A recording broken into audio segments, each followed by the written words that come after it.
Pipila ka mga dapit sa dakmen sa Lapu-Lapu nakasinati usab og pagbaha gumikan sa way puas nga ulan. Sayran nato ang sitwasyon didto pinagi ning maong report.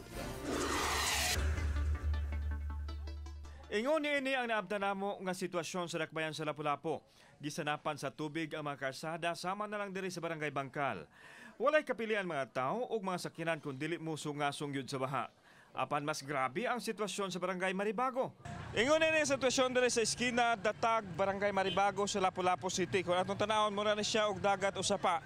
Ingon niini ang sitwasyon kada bundak sa uwan gani matud pa sa mga tao diri mas mulawon pa ni kun mukusog ang uwan.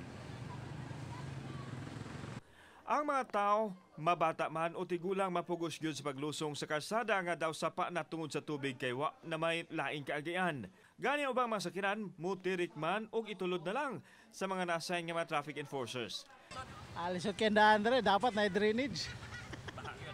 Bahag yun. Makadami sugod kapatos o kaning buban pa mga balaya mga suod ng mga tubig. Mga proyekto yun. O mosoy siya kay ano kay kanang walay kanang para soyop sa kanang baha bitaw sa kanang dira ba. Ang problema ani kuno nunta ni sa kuan gobyerno ba. Pero para maayo. Oo, dito sa Marigondon. Naubog mos ba? Mao. Nasayra nga nagpadala na og suwat ang mga barangay official sa Maribago ngadto sa DPWH aron mangayo og ayuda alang sa gitinguhang drainage sa dapit.